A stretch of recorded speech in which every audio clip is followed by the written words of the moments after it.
vocal coach said, "Show us what you can do," to older man. Didn't know it was Miles Davis.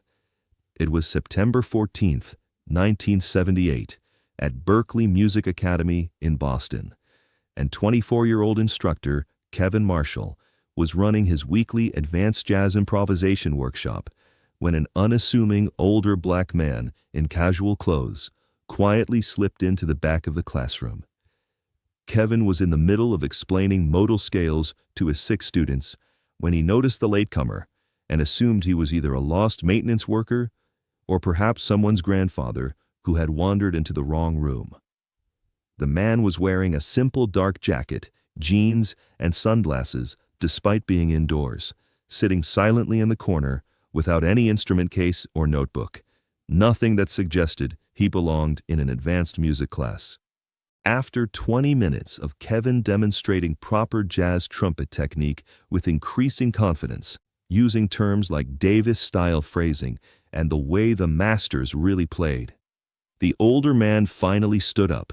"Excuse me," he said quietly, his voice carrying a gravelly authority that made everyone in the room turn around.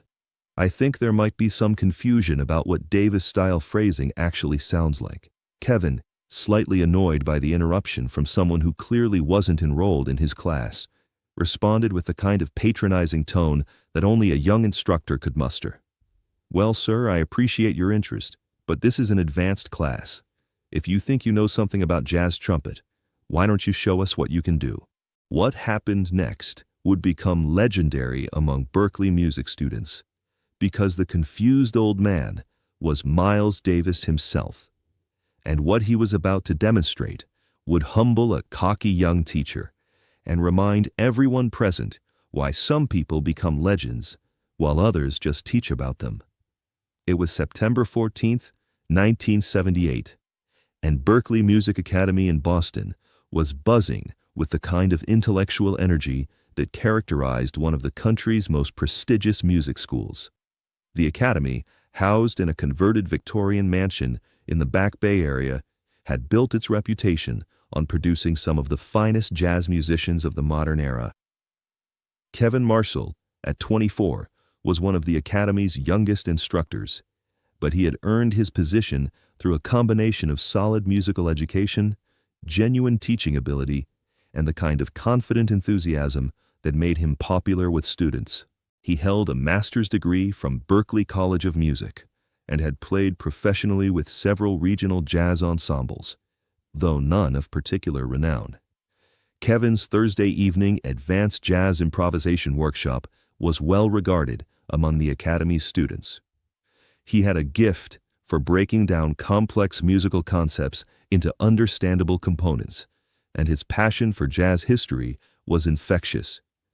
He particularly prided himself on his knowledge of trumpet technique and his ability to analyze the playing styles of the great masters. The workshop was held in Room 12, a comfortable classroom with excellent acoustics, a baby grand piano, and seating for about 15 students. That evening, Kevin had 6 students in attendance, all serious jazz musicians working on their undergraduate or graduate degrees, ranging in age from 19 to 26. Kevin was about halfway through his planned lesson on modal improvisation techniques when the door quietly opened and an older black man slipped into the back of the room. Kevin glanced at him briefly, but didn't interrupt his explanation to acknowledge the newcomer. The man was dressed casually, dark jeans, a simple black jacket, and sunglasses that he kept on despite being indoors. He appeared to be in his early 50s, with graying hair and a slight build. Most notably, he carried no instrument case, no notebook, no bag, nothing that would suggest he was a student or faculty member. Kevin's first assumption was that the man was lost, perhaps looking for a custodial office or maybe a different classroom. Berklee Academy was a large building with many rooms, and it wasn't uncommon for people to wander into the wrong space. As Kevin continued his lesson, explaining the relationship between modal scales and jazz improvisation, he kept glancing at the man in the back corner. The stranger sat quietly, listening intently, but not participating in any way. His presence was unobtrusive, but somehow commanding. There was something about his stillness and attention that suggested a deep familiarity with the subject matter being discussed. Kevin was demonstrating trumpet techniques, playing short phrases on his own instrument to illustrate various approaches to modal improvisation. He was particularly focused on what he called Davis-style phrasing, referring to the influential trumpet work of Miles Davis, whom Kevin considered one of the most important figures in modern jazz. Now, when we talk about Miles Davis's approach to phrasing, Kevin explained to his students, we're looking at his use of space, his restraint, the way he could say more with fewer notes than most players could say with complex runs. Kevin played a phrase on his trumpet, demonstrating what he understood to be characteristic Davis-style phrasing. It was technically competent, clearly the work of a skilled musician, but it lacked the indefinable quality that separated good playing from greatness. This is the way the masters really played, Kevin continued, warming to his subject. Davis revolutionized jazz trumpet, not through technical complexity, but through emotional directness and sophisticated use of silence. As Kevin continued his demonstration and explanation, he noticed that the older man in the back had shifted slightly in his seat. There was something in his posture, a kind of focused attention that suggested not just interest, but perhaps disagreement. After about 20 minutes of Kevin's increasingly confident lecture on Davis's techniques and historical importance, the older man finally stood up. "Excuse me," he said quietly, his voice carrying a gravelly quality that immediately commanded attention from everyone in the room. Kevin paused in his explanation, slightly annoyed by the interruption. He had been building momentum in his lesson, and students were engaged and taking notes. "I think there might be some confusion about what Davis-style phrasing actually sounds like," the man continued, his tone respectful but firm. Kevin felt a flash of irritation. This was his classroom, his expertise being questioned by someone who had wandered in off the street without any apparent credentials or even an instrument. "Well, sir," Kevin replied, his voice carrying the kind of patronizing tone that only a young instructor confident in his authority could muster. "I appreciate your interest in our discussion, but this is an advanced class for enrolled students. We're covering some pretty sophisticated material here." The man in the back remained standing, his expression neutral, but somehow amused behind his sunglasses. "If you think you know something about jazz trumpet," Kevin continued, his annoyance now clearly audible, "why don't you show us what you can do? I mean, it's easy to criticize from the back of the room, but can you actually demonstrate what you think Davis-style phrasing should sound like?" Kevin gestured toward his trumpet, lying on the piano bench. "Go ahead. Show us what you think I'm missing." The students in the room had gone silent, sensing that something interesting was about to happen. They could feel the tension between their instructor and this unexpected visitor. The older man walked slowly toward the front of the classroom, moving with a kind of understated confidence that suggested he was completely comfortable in this musical environment. He picked up Kevin's trumpet, examining it briefly. "Nice instrument," he said simply. Then, without any warm-up, without any explanation or preamble, he raised the trumpet to his lips and began to play. What emerged was unlike anything Kevin had ever heard in person. It wasn't just technically perfect, though it certainly was that. It wasn't just musically sophisticated, though the harmonic choices were breathtakingly advanced. What made the playing extraordinary was its emotional directness, the way each note seemed to contain entire worlds of meaning. The phrases the man played were unmistakably in the style that Kevin had been trying to demonstrate, but they possessed a quality that Kevin's playing had entirely lacked. There was a kind of weathered wisdom in the sound, a depth of experience that couldn't be taught or imitated. More importantly, the playing demonstrated a complete mastery, not just of technique, but of the musical language Kevin had been discussing. Every choice, every note, Every pause, every subtle variation in tone and timing revealed an understanding of jazz improvisation that went far beyond academic knowledge. The man played for perhaps 90 seconds, developing a short melodic idea through several variations that showcased different aspects of modal improvisation. When he finished, he lowered the trumpet and handed it back to Kevin.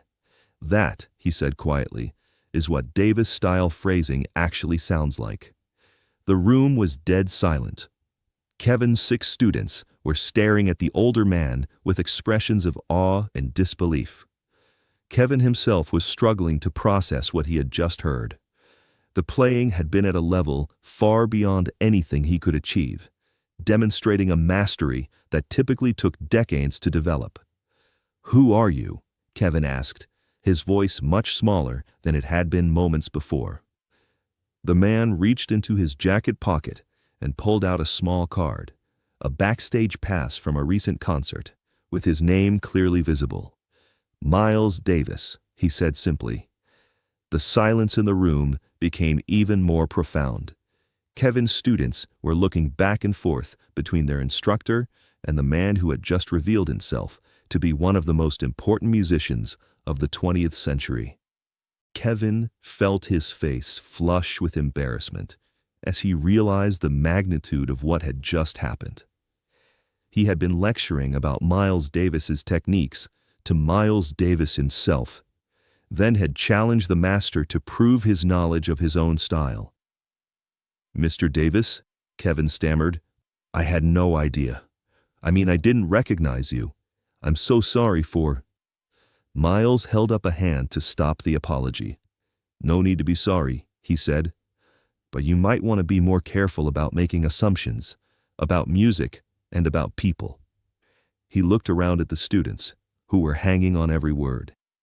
"Teaching jazz is important work," Miles continued, "but remember that this music comes from real experience, not just from books and analysis.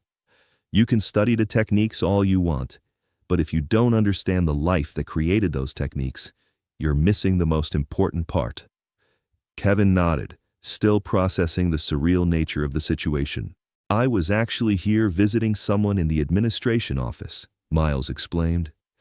"I heard trumpet playing from this room and got curious about what was being taught. I didn't mean to disrupt your class." "You didn't disrupt anything," Kevin said, finding his voice again. "You just gave us the most valuable lesson we could possibly receive." Miles smiled slightly. "The most valuable lesson is this: stay humble. The moment you think you figured out jazz completely is the moment you stop learning. And if you stop learning, you stop growing as a musician." He turned to address the students directly. "Don't just study what the masters did. Understand why they did it. Understand what they were trying to express, what experiences shaped their musical choices. The techniques are just tools. The music comes from living." One of the students, a 22-year-old trumpet player named Sarah, raised her hand tentatively. "Mr. Davis, could you maybe show us a little more? If you don't mind." Miles looked at Kevin. "It's your class." Kevin immediately stepped aside. "Please, it would be an honor." For the next 30 minutes, Miles conducted an impromptu masterclass that none of the people in that room would ever forget. He demonstrated not just techniques, but the thinking behind the techniques. He explained how his approach to improvisation had evolved over the decades, how different life experiences had influenced his musical choices. More importantly, he showed them how to listen, really listen to what other musicians were doing, how to respond to musical ideas in real time, how to create something new while building on the foundation of jazz tradition. When the session finally ended, Miles handed the trumpet back to Kevin. "You're a good teacher," he said. "You know the material, and you care about sharing it. Just remember that there's always more to learn, and the best teachers are the ones who stay curious about their own subjects." As Miles prepared to leave, Kevin stopped him. "Mr. Davis, thank you. I don't even have words for what this has been." Just keep teaching, Miles replied. But maybe next time, ask the stranger in the back of the room to introduce himself before you assume he doesn't belong. The story of Kevin Marshall's encounter with Miles Davis became legendary at Berklee Music Academy. It was told and retold by students and faculty for years afterward, becoming a parable about the importance of humility, the danger of assumptions, and the unexpected ways that learning can happen. Kevin himself was transformed by the experience. He continued teaching at Berklee for several more years, but his approach was fundamentally different. He became known for encouraging students to question his explanations, for admitting when he didn't know something, and for creating space in his classes for unexpected voices and perspectives. More importantly, Kevin began seeking out opportunities to learn from working musicians rather than relying solely on academic sources. He started attending jam sessions, sitting in with local bands, and approaching his own musical education with the kind of humility that his encounter with Miles had taught him. Years later, when interviewed for a jazz education magazine, Kevin would describe that September evening as the most important moment in his development as both a musician and a teacher. Miles taught me that expertise isn't about being right all the time, Kevin said. It's about being open to being wrong and being willing to learn from anyone who has something valuable to share. The moment you assume you know everything about jazz is the moment you stop being a jazz musician. If this story of unexpected humility, the power of assumptions, and the importance of staying open to learning from unexpected sources moved you, make sure to subscribe and hit that notification bell. Share this video with any teacher who needs to remember that expertise includes knowing what you don't know, any student who thinks they've mastered their subject, or anyone who needs to understand that wisdom can come from the most unexpected places. Have you ever been humbled by meeting someone whose expertise far exceeded your assumptions? Let us know in the comments, and don't forget to check out more stories about the power of staying curious and humble in your learning journey.